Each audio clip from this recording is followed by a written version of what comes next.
গত কয়েকদিন থেকে আসানসোল দুর্গাপুর পুলিশ কমিশনারেটের বিভিন্ন থানা এলাকা জুড়ে ট্রাফিক গার্ড পুলিশ এবং এমভিআই বা মোটর ভেহিকলস দপ্তরের যৌথ নেতৃত্বে চলছে টোটোর ধরপাকড়।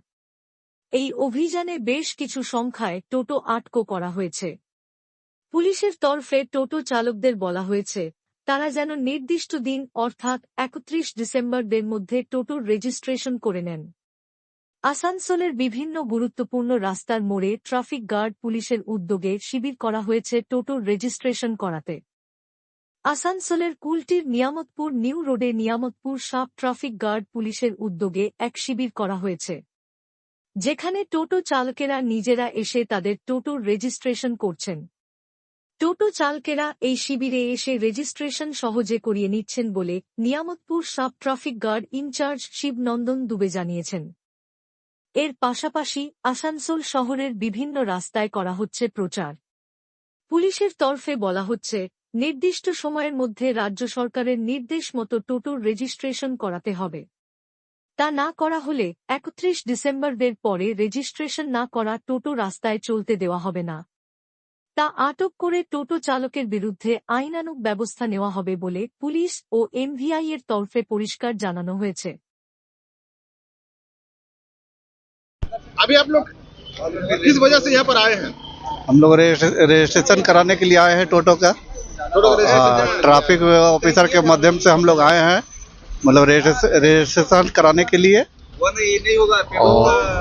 आपका टोटो का पकड़ा था ना ऐसे ही अभी? नहीं, हम लोग अपने से आके मतलब जब सुने कि रजिस्ट्रेशन हो रहा है यहाँ पर, तो आकर हम लोग रजिस्ट्रेशन करा रहे हैं। ये रजिस्ट्रेशन करवाने में कितना खर्चा हो रहा है? ये रजिस्ट्रेशन कराने में 1750 रुपया यहाँ पर खर्चा बैठ रहा है।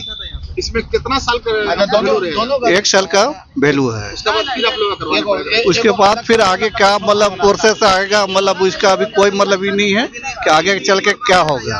आपका नाम बताइए। मेरा नाम मोहम्मद असलमुद्दीन अंसारी, कहाँ रहते हैं? ओल्ड सीतारामपुर। কিসের শিবির লাগানো হয়েছে? এটা অ্যাকচুয়ালি আপনারাও জানেন যে কিছুদিন আগে থেকেই আমরা টোটো যেটা আগে রেজিস্ট্রেশন ছিল না, সেটা আমাদের ট্রান্সপোর্ট ডিপার্টমেন্ট তরফ থেকে একটা অর্ডার এসছে। আর আমাদের মাননীয় ডিসি ট্রাফিক আদেশ অনুযায়ী আমরা টোটোকে T10 আন্ডারে রেজিস্ট্রেশন করার জন্যে এখানে ক্যাম্প বসিয়েছি। আর এখানে প্রচুর টোটো মানুষ এখানে আসছে, টোটো নিয়ে রেজিস্ট্রেশন করাচ্ছে। এখন আপনি পিছনে দেখছেন, আমরা অলরেডি আমাদের এখানে সাইবার থেকে একটা লোক আছে আর আমাদের ট্রাফিক তরফ থেকে একটা স্টাফ এখানে ডিটেল আছে। তারা ওই টোটো রেজিস্ট্রেশন T10 আন্ডারে, T10 সফটওয়্যার আন্ডারে এখানে রেজিস্ট্রেশন করানো হচ্ছে। এর আগে তো আপনারা অভিযান করলেন। হ্যাঁ, এর আগে আমরা অভিযান করেছি আর আমরা সবাইকে অ্যাওয়্যারও করেছি যে আপনারা যত তাড়াতাড়ি হোক, মিনস এটা ডেড লাইন করা হয়েছে 31 ডিসেম্বর 2025। তার মধ্যে সমস্ত টোটো যে আমার নিয়ামতপুর সাব ট্রাফিক আন্ডারে চলছে তারা যেন T10 আন্ডারে রেজিস্ট্রেশন করিয়ে নিক। তাহলে টোটো চালকরা কি স্বতঃস্ফূর্তভাবে আসছে রেজিস্ট্রেশন? ওরা স্বেচ্ছায় আসছে, অনেকজনই প্রত্যেক দিনই আমাদের 40, 50, 60 জন রেজিস্ট্রেশন করাচ্ছে। আজকেও অনেকজন স্বেচ্ছায় এসে ওরা রেজিস্ট্রেশন করাচ্ছে। এখনো কি বাকি রয়েছে? এখনো কিছু বাকি আছে। অনেকজন এখানে আসছে, অনেকজন সাইবারেও যাচ্ছে, কিছু কিছু ডিলার কাছে গিয়ে অলরেডি রেজিস্ট্রেশন করিয়ে নিয়েছে। মানে সবাই আমাকে বলেছে, যত টোটো ইউনিয়ন লোকগুলো আছে তারাও বলেছে যে স্যার আমরা 31 তারিখের মধ্যে এটা কমপ্লিট করে নেব। 31 আগস্ট পর যদি যারা অনেকে থাকবে যারা টোটো ইউজ করবে না, তাদের উপরে কি কোনো অ্যাকশন বা আইনগত ব্যবস্থা নেওয়া হবে? 100% 31 ডিসেম্বর পরে যাদেরকে আমরা পাবো যে রেজিস্ট্রেশন করায়নি, সেটা এমভিআই আর ট্রাফিক ডিপার্টমেন্ট তরফ থেকে জয়েন্ট একটা রেড করা হবে। তারপরে আমাদের এমভিআই যারা লিগ্যাল অ্যাকশন নিবে সেটা ওরা অ্যাকশন করে ওটা নিবে, ওরা বলেছে।